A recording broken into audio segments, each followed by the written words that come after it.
করা এক ভীতিকর ভয়াবহ অবস্থা এক কথায় বলতে গেলে। অর্থাৎ দেখলেই বোঝা যাচ্ছে যে শরীরের সবচেয়ে সেন্সিটিভ জায়গা মাথা, চোখ, নাক, এখানে এলোপাতারিভাবে যেইভাবে উপর্যুপরি হামলা করা হয়েছে, এটাকে সম্পূর্ণ পরিকল্পিতভাবে হত্যার ষড়যন্ত্র ছাড়া আর কোনোভাবে অভিহিত নুরুল হক নূর সাহেবকে যেভাবে আঘাত করা হয়েছে এবং তার দলীয় নেতাকর্মীদেরকে, এমনকি তাদের দলীয় কার্যালয়ে ঢুকে আইন শৃঙ্খলা রক্ষাকারী বাহিনীর সদস্যরা এইভাবে তাদের উপর চড়াও হয়েছে। বাংলাদেশে এখন রাজনীতিবিদ হিসেবে আমরাও আমাদের জীবনকে নিয়ে আমরা আজকে শঙ্কিত, আমাদের নিরাপত্তা নিয়ে আমরা আজকে শঙ্কিত। আমরা অত্যন্ত উদ্বেগ এবং উৎকণ্ঠার সাথে যে কথাটি ব্যক্ত করতে চাচ্ছি সেটা হলো এই, আজকে এই 29শে আগস্টের এই হামলা, এটা আমাদেরকে মনে করিয়ে দিচ্ছে 2024-এর 5ই আগস্ট পূর্ববর্তী পুলিশের চরিত্র কোনো পরিবর্তন ঘটেনি। তার চেয়ে ভয়ঙ্কর বিষয় হলো এই যে এই হামলা যজ্ঞের সঙ্গে সরাসরি বাংলাদেশের মানুষের আস্থার সর্বশেষ যে জায়গাটুকু ছিল সেই সেনাবাহিনীকেও কলঙ্কিত করে দেওয়া হলো।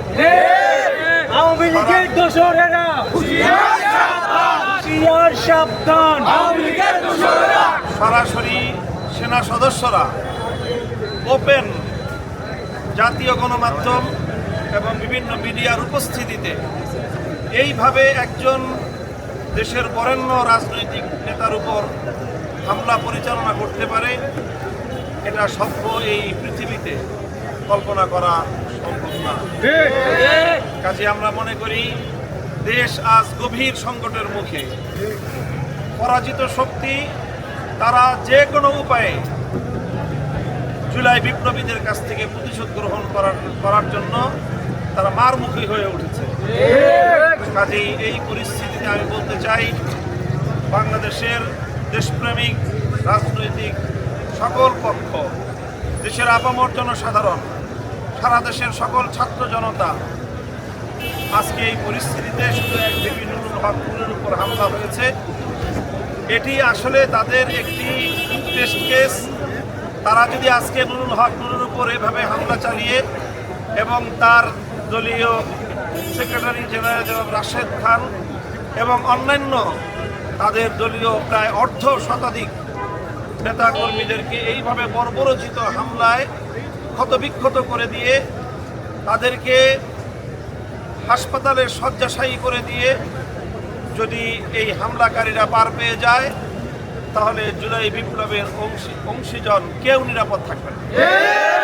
কাজে আজকে আমাদেরকে সিদ্ধান্ত নিতে হবে যে জুলাই বিপ্লব সফল হবে না ব্যর্থ হবে। আমরা আমাদের ভাইয়েরা সহস্রাধিক তাজা প্রাণ রক্তের বিনিময়ে যেই ফ্যাসিবাদকে বাংলার মাটি থেকে উৎখাত করেছে, তারা আবার এভাবে 1 বছর অতিক্রান্ত হতে না হতেই আবার সে আগস্টে তারা আমাদের নেতৃবৃন্দকে রক্তাক্ত করে পাল্টা চ্যালেঞ্জ ছুড়ে দিয়েছে। রক্তের বন্যায় ভেসে যাবে অন্যায়।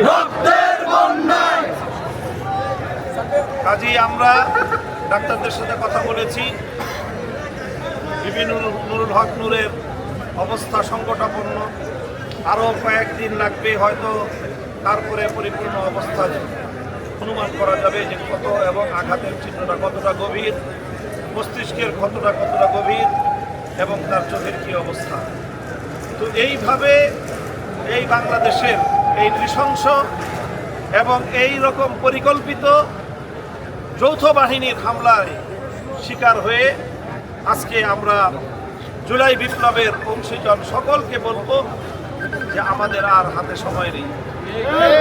এই মুহূর্তে ঐক্যবদ্ধভাবে এই ষড়যন্ত্রকারীদেরকে ফ্যাসিবাদ এবং তার দোসরদেরকে যদি আমরা মোকাবেলা করতে না পারি, তাহলে বাংলাদেশে দেশপ্রেমিক জনতা থাকতে পারবে না।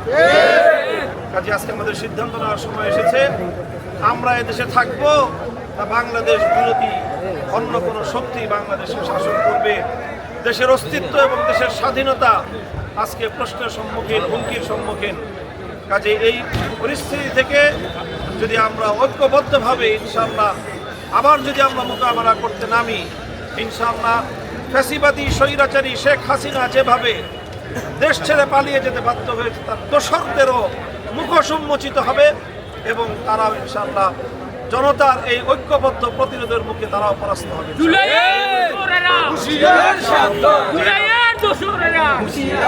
আমরা দেশের সকল রাজনৈতিক পক্ষ এবং আন্তর্জাতিক বিশ্বকে এই বিষয়ে আমরা দৃষ্টি আকর্ষণ করি।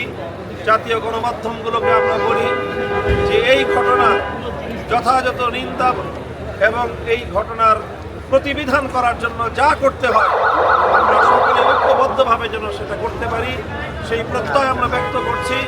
ইনশাআল্লাহ আমরা রাতের মধ্যে, কালকের মধ্যে সকল রাজনৈতিক সংগঠনগুলোর নেতৃবৃন্দ আমরা ঐক্যবদ্ধভাবে আলাপ আলোচনার মাধ্যমে ইনশাআল্লাহ আমরা পরবর্তী যেভাবেই এর বিহিত করতে হয় আমরা সে পথেই অগ্রসর হব ইনশাআল্লাহ। আপনাদের কাছে, দেশবাসীর কাছে আমাদের ভাই যারা নুরুল হক নূরের আরোগ্য কামনা করার জন্য আরোগ্য কামনা করে দোয়া প্রার্থনা করছি।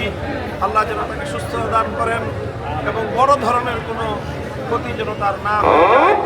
আল্লাহ রাব্বুল আলামিন তাকে অতি শীঘ্র দ্রুত সুস্থতা দান করেন এবং তার অন্যান্য সহকর্মী, গণ অধিকার পরিষদের সম্মানিত সেক্রেটারি জেনারেল সহ অন্যান্য আরও যে সকল নেতাকর্মীরা আহত হয়েছে তাদের সকলের জন্য সুচিকিৎসার ব্যবস্থা করা হয়। আর ফ্যাসিবাদী আওয়ামী লীগ এবং তার দোসর জাতীয় পার্টিকে বাংলাদেশের রাজনীতিতে পুনর্বাসন করবার যারা দুঃস্বপ্ন দেখছে তাদেরকে আমরা পরিষ্কার বার্তা দিয়ে দিতে চাই, জুলাই বিপ্লবীরা বেঁচে থাকতে বাংলাদেশে আওয়ামী লীগ রাজনীতি করতে পারবে না এবং জাতীয় পার্টিরও বাংলাদেশে